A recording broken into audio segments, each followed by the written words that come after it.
We continue to preview the election, which is on one hand underway because of early voting, and early voting a little slow out of the starting gate, but the pace starting to pick up a little bit. And we have competition in Ward 4 as incumbent Ray Kellenberger as an opponent. Clif Ingram joining us. And Clif, thanks for joining us. My pleasure. Thank you for having me.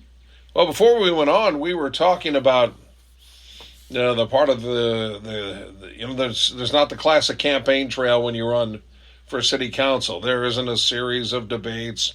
We don't have endless commercials. It's a different animal, and the way to really get your name out there and get a feel for what people are concerned about is going door to door. There's no Gallup polling office in town, so just tell us what you have learned through that process here over the last many weeks of the campaign. Well, I think one of the primary things that I've learned and really been pleased with is that there are a significant number of people who truly are engaged. We had, I would consider it pretty good turnout for the political forum that we had a couple of weeks back. A lot of people there, but what I've discovered since just knocking on some doors is that there were a lot of people who watched it, on Facebook. Never got to whether they were watching it currently or afterwards, but a lot of people who watched it online, and which tells me that you have a lot of people who really are interested, and I've also learned, I think, along the way that you have some people who really do have some concerns, and you have other people who, just life just happens and it is what it is, and you just, roll with the flow. But one of the things, and I posted this a while back, for those of your listeners who may be hearing this, I would assume that many of the people who listen are probably are interested, but for those who say, well, it doesn't really matter, and just to remind all of us that whether we like it or not, we do pay taxes, and so we do have a right to have an opinion, whatever that opinion may be, about things that happen in Litchfield. It has to be pretty refreshing to have conversations, because I know nationally you talk about politics, and sometimes, you think of those tense Thanksgivings and everything, but to actually have a conversation where people aren't talking in sound bites, aren't, they're not listening to a commercial, but actually talking to the candidate. You wish it could be that way in every race across the country, but I know it's not realistic, but I imagine it's a real refreshing approach. Oh, absolutely. And, one of the things I've also learned is that, well, I say that I learned it, been reminded of, I don't know that I learned it, but we have some great people in Litchfield, and, just great people, and a lot of people with some really good ideas. And obviously, not all ideas are going to be accepted by all people, and not all ideas, including not all of my ideas, are necessarily good ideas. Just because you have an idea doesn't mean that it's a good one. But, that's why we need to have that conversation so we can weed out the good things from the bad. And to realize, oftentimes my idea is something that it might be good for me, but it's not necessarily good for other people. I lived up in the Chicago area for a while, and was really amused after one election cycle. I heard about a lady who was charged with, of all things in Chicago, multiple voting. She had cast, I think, 8 ballots or something like that. And the judge asked her why she did it, and she said, well, I just wanted to make sure that my ideas prevailed. To which, okay, yeah, your ideas might not be, my ideas might not always be the best, which is why we live in a democracy. Well, election integrity, I guess, wasn't high on her priority list, but correct. Well, what have you learned as far as Yeah, I know, like you said, going door to door, people have different concerns and priorities, but what really stood out from those conversations? Um, I think people are concerned about um, they're probably the primary concern that I've run across so far would be taxes. Obviously, people feel deeply about what they have to pay out to things, and so I think that's an important thing. Obviously, and not surprisingly, even in Ward 4, our infrastructure has reared up and been a topic of discussion, and those are probably the two primary things that have come up more so than other things.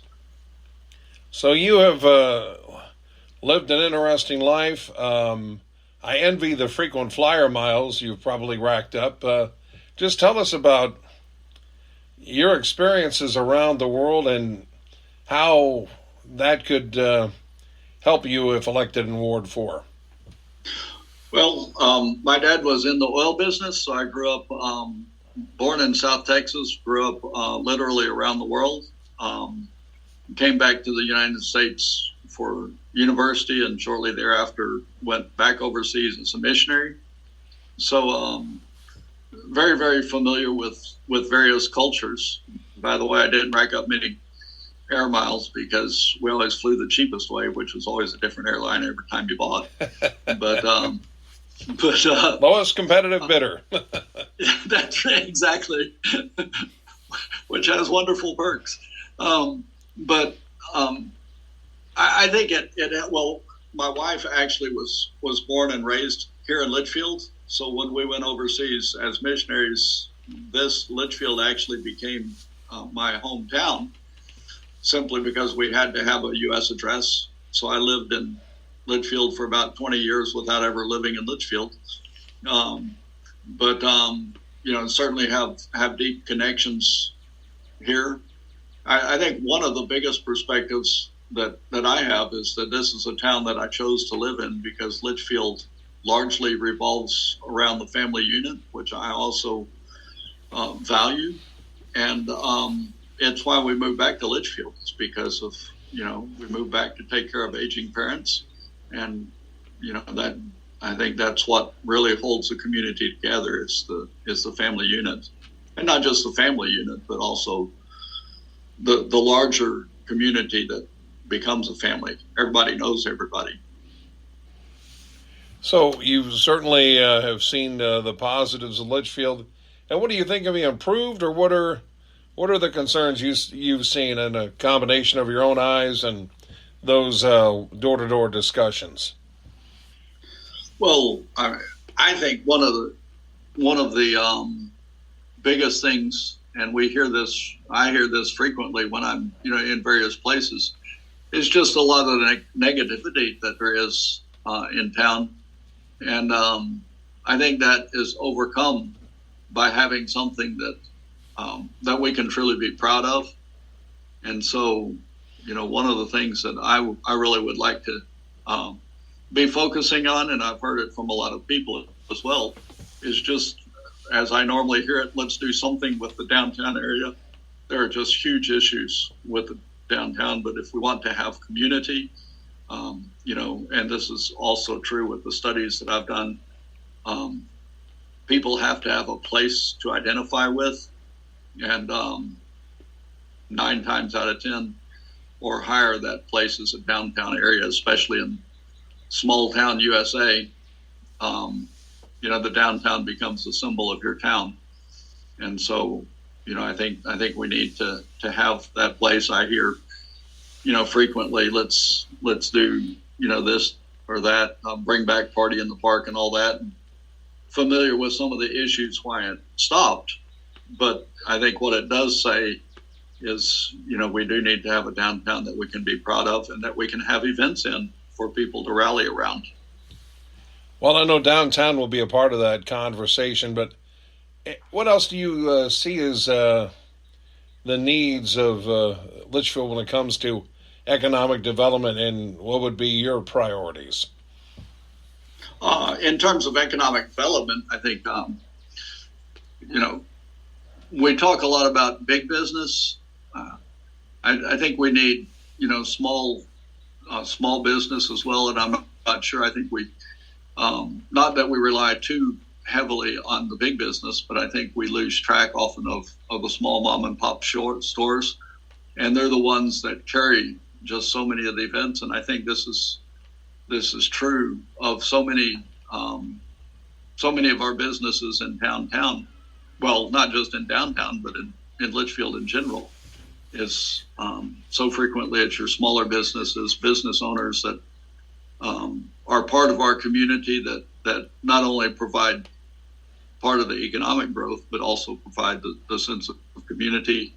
At this point in time, a lot of our income does arise around the taxes of the residents. And,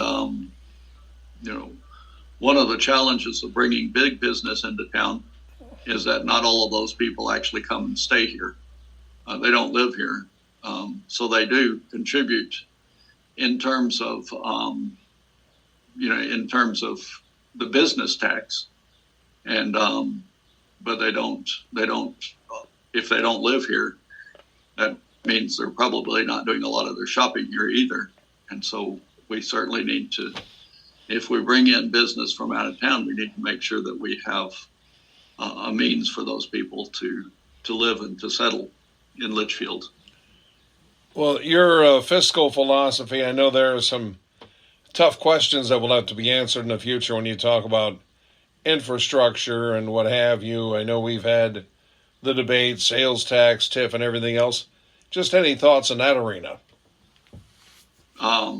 Yeah, it's pretty overwhelming. We were talking, just before we started here about the forum question when we had the political forum. If you had $1 million, what would you do? I found it interesting that many of it, being Ward 4, I didn't hear the answers to a lot of the previous candidates, but one of the primary answers was infrastructure. And obviously $1 million is not much infrastructure. So, yeah, the price tag is high, but on the other hand, it's necessary. To me, we just need a plan for that. Things don't happen and move forward really without a plan. I believe we need to be proactive rather than reactive. Ward 4, any issues that stood out that stand apart from the other three? Actually, just from my, going door to door, there are a lot of the same issues. I'd originally thought, that in Ward 4 we would probably have, for instance, that we wouldn't necessarily have the infrastructure issues that we hear about. I always thought that would be in other parts of town, but I've discovered that wasn't true. A lot of people, even in Ward 4, have really significant infrastructure issues. And so, I think there are a lot of the same issues. Obviously, we look in the past, you had mentioned the sports complex, the soccer fields, the West Side development. Those are obviously issues that impact everybody, across all 4 wards. And the conversation always extends to keeping the next generation here. I know some folks have brought the sports park into that. I know there's the recreation center on the drawing board and making some traction there. Just your thoughts on what Litchfield needs to keep the future generations from going elsewhere and staying put right here in mid-Illinois. When I was going door to door a couple of weeks ago, it was actually she was, I don't know, probably 6th, 7th grade, 8th grade, some junior high student that answered the door, and I just asked her. I said, maybe a little bit too early to say, but are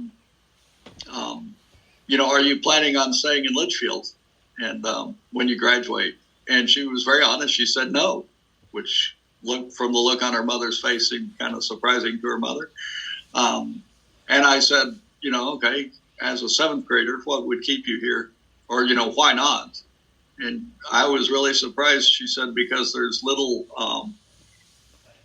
opportunity for entrepreneurialism, which is not really something that I had expected to hear from the seventh grade. But I don't have kids at home anymore. So, I think what's going to keep them here, I think that changes from place to place and from certainly person to person and time to time. So I think we need to really listen to the kids on that. What is going to keep them here? And, I think we need to hear from them and have them have a part in that. Well, any final thoughts on your campaign and the quest for the Ward 4 seat? Yeah, I'd just like to share, each time, and this might not be really all that popular, but just to share why I decided to run for the city council. I've never really thought a whole lot about local politics, some people would say, I guess, opinionated on national politics. And one of my pet peeves on the national level is, we have a term limit for the president. We don't have a term limit for congressmen or senators. And I've always thought that's really just, silly. So many of our problems, I think, on the national level, if these guys would just serve, a few terms instead of 50 and 60 years. With President Biden, they said that, proud that he had served in government for 50 years. To me, that's not something to be proud of because it says we don't believe that other people can do it. I think that in Litchfield, we've got a lot of great residents who have a lot of good ideas.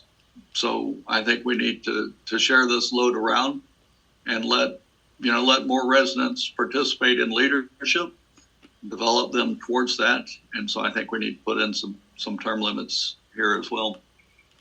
And I know that might not be popular among especially some of our local leaders. Well, Clif Ingram, again, thank you so much, and good luck to you on Tuesday and everyone who has the intestinal fortitude to put their name on the ballot, and we appreciate your time. Thank you so much, Sean.